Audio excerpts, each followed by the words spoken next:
Hello everyone, this is Scorched Earth Toys at anymoon.com's second video in a continuing series on Takara's legendary dual model Votoms toys. You can say Votoms, that's okay.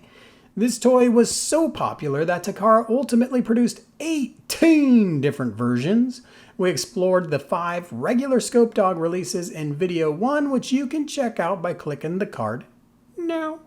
In this video, we're focusing on the 5 Brutishdog releases. The original release came in a recolor of the Scope Dog box with its prominent windows that showed off the toy's opening cockpit gimmick. There may have been several runs of the original toys, but about 15 years later, Takara released a clear, limited edition version of the toy. This box has no windows, allowing Takara to ditch the styrofoam tray in favor of a cardboard coffin. That was followed up by a reissue of the original toy in new packaging. Next came the metallic version of the toy, which reused the reissue box, now with a window and a metallic sheen. Finally, Takara reissued the Brutishdog as the second release in their Revival dual model series. The Brutishdog comes with everything you see here. Now this is the metallic version. If you got a regular release, the sprue will be edited to remove some flaps you don't need. Flaps I don't need? What are you talking about? Well, here is a Scope Dog. The full sprue of parts includes all the flaps for a Scope Dog. But a Scope Dog is different from a Brutishdog. A Scope Dog has 2 arms with wrists, and they have these flaps here. The Brutishdog obviously would only need 1 of those. And as we spin the toy around here, yeah, both need these flaps, but the Brutishdog has a redesigned heel that does not include a flap, and you'd have those on the Scope Dog. So these 2, totally unnecessary for a Brutishdog. Now, if you're curious how to install these flaps, I cover all of that in my Scope Dog review, so check that out. It also includes these hooks here, show you how to put those on. The electronics inside the head, that's also covered in the Scope Dog video, as is installing the little joystick, which just slots right into place. But if you're curious about any of those things, do check out my Scope Dog review. Another key difference for the Brutishdog is its mission pack, which looks like this and obviously comes with the toy. The Scope Dog, you may remember, came with a parachute pack. I like the parachute pack more. There's a little more going on to it. It has these ammo tins at the bottom of it. They're removable. You got this metal bar. You've got these little hooks on the side.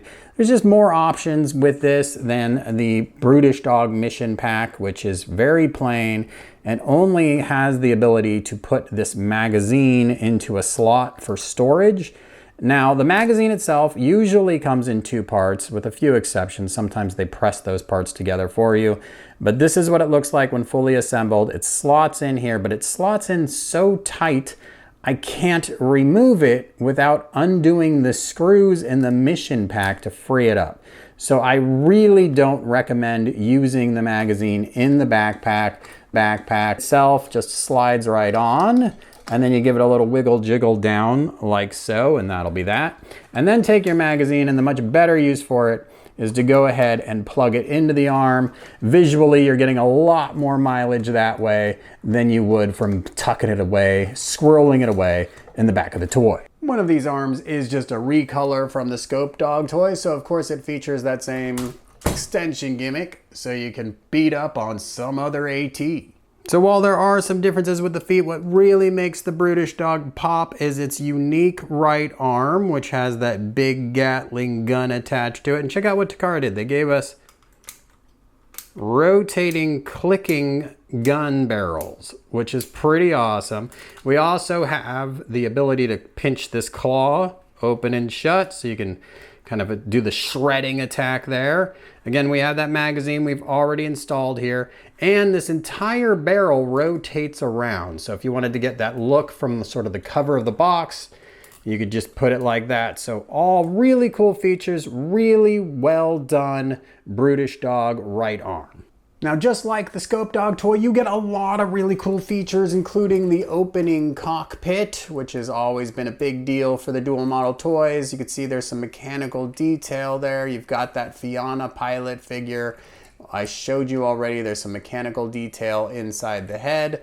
This just swings closed like this, but we can also lift that visor now and see Fianna still poking through. Of course, we still have the rotating gimmick for the scopes and the ability to slide that back and forth or to rotate the head entirely. So all that pretty cool.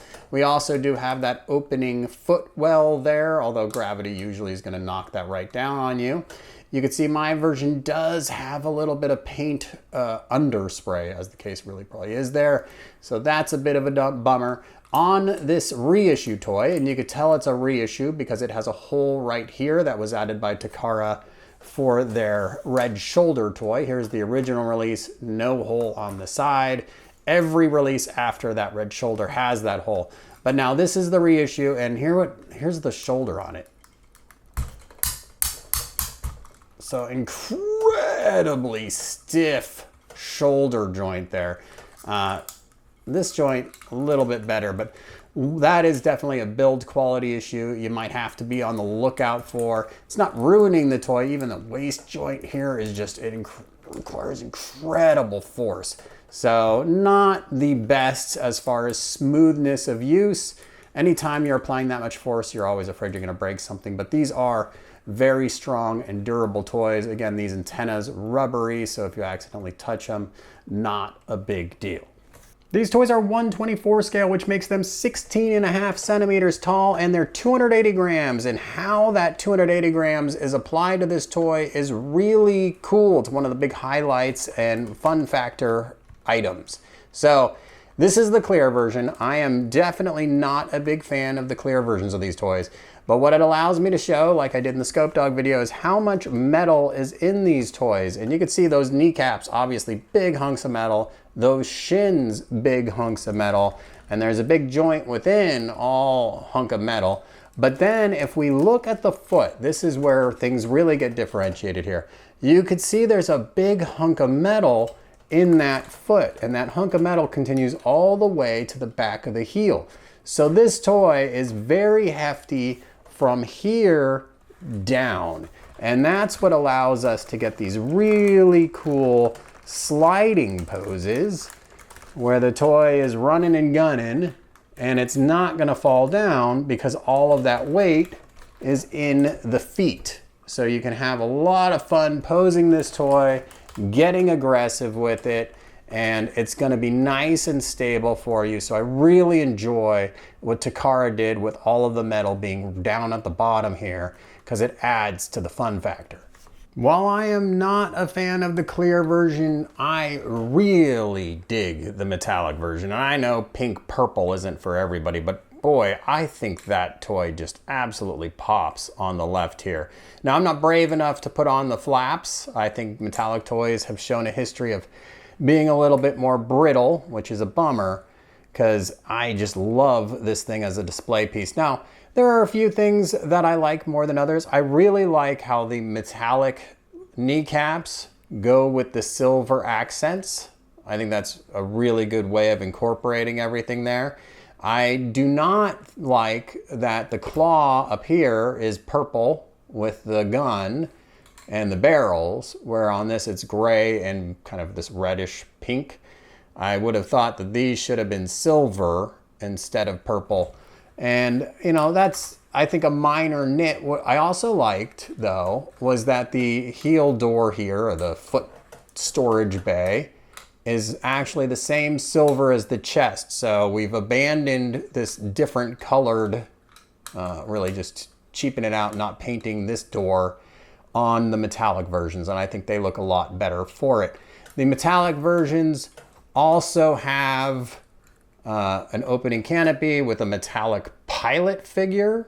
And you can see it's silver inside with a purple pilot figure. Again, I think it all works. I think it looks really, really sharp.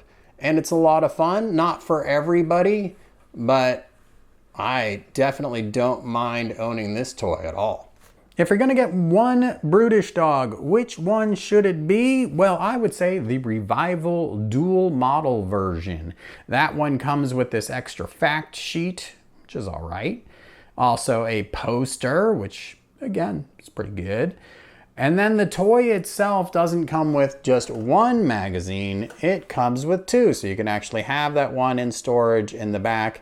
And Takara adjusted the fitment, so this now slides in nice and easy, slides out nice and easy.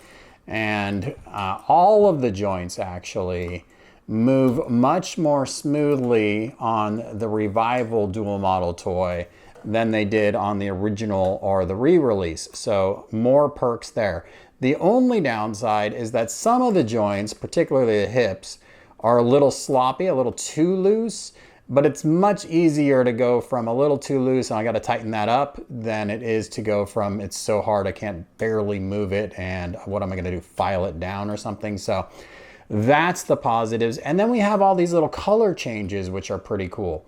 So starting at the lens, there's a little nuance to how that green is painted, which makes it look a little bit more lens-like. So it's very minor, but it's there. As we move down, we now have the abdomen door properly paint matched. Continuing to move down, the fist is now colored just like the forearm as it should be instead of that flat gray that was used before. And the flat gray itself has been replaced with a silver color on the gun, the magazine, and the claw. As we continue to move down the toy, the knee and the shins are now paint matched instead of just being bare. And there's even a stripe across the top of the foot, which is painted just like the heel spikes. So that's all good. As we spin the toy around, you can see that paint application even goes up the back of the legs. So very nice. I do really appreciate what they did. There's a couple things where I think they're a little questionable. This maroon color has been replaced by a brown color, which I don't particularly get. Same thing with the antennas. They are now brown, which I don't think that looks very good at all. The pilot figure is now silver instead of the flat gray in the original release. And there's silver accents inside. Now the red shoulder version of the Revival dual model comes with a painted pilot figure, and I would have loved to have seen that be the case here as well. So not really an improvement, it's just silver instead of flat gray, but overall, the Revival dual model has a lot of little nice touches to it that really make it stand apart from those previous releases. So why do we call these things dogs? Because they can get in that lower crouching position. But if you've got the backpack on the toy, it is going to impede your ability to get in that lower position. Similarly, we have the opening cockpit. It will run into the backpack if that backpack is installed. If I remove the backpack, like I'm gonna have to do to go into dog mode, you just lift that up, pull that off. Now you can see this could have opened all the way up, which is a little preferable, but still works fine. But now to go to the dog mode, we're just gonna bring the toy forward. And this is much easier on the Revival dual model where they've loosened up the joints for us. And we just keep bringing it down. I'm gonna cock my elbows and then just wiggle, jiggle until that thing is all the way on the ground like so. Lift this up and you can bring over your pilot figure. Now each release does have its own matching pilot figure, which is whatever random plastic color that is the accessory color for that version. No matter what, if you really wanted it to look good, some painting was gonna need to be involved. All of these toys include an optional hand. To remove the original hand, you just pull it off. It's simply a peg. You grab this new hand and just plug it right into place. And now you can have sort of a reaching for the gun type pose. We've already gone over head articulation. The shoulders spin all the way around, plus you have a joint to come out. All of this is exactly the same as the Scope Dog. So we have a twist underneath, a 90-degree elbow, and since this is a peg, you can spin that hand around. You saw that there's a joint, which is sometimes a little hard to use at the waist. No problem there. Legs, far forward sweep. Now you do have to get the flaps out of the way. Far backward sweep. All very good there. You don't really have a lot of outward mobility, but you have just a little bit to make it look more natural. The knee is pretty funky because you have those extensions for the dog position, but you can, look at that, that's a great range of motion there. It does look a little funky, you get a cavity in the front, but still very impressive. And then as we move down to the foot, oh, look at that, that's just gonna pop right off for me. As we move down to the foot, we have the ability to come back and forward, no left-right action. There is a wheel detail. Now on the original releases, it's not painted. That's another pickup for the Revival dual model. And you got a spinning wheel on the back, the leg. I can just peg this right back into position. Again, a little loose on the Revival dual model, but still good. So you have enough range of movement to get some really exciting looking poses. What you don't get is that good A stance, but for its era, this was still a very, very impressive display piece. Okay, so the Brutishdog is not as iconic as the Scope dog, but if you've got a soft spot in your heart for Fiona, Proto 1, the prototype, or the Brutishdog design, these are fantastic 80s toys. I still really enjoy handling them. They've got some minor little nits and issues that we've seen some more modern takes on try to overcome.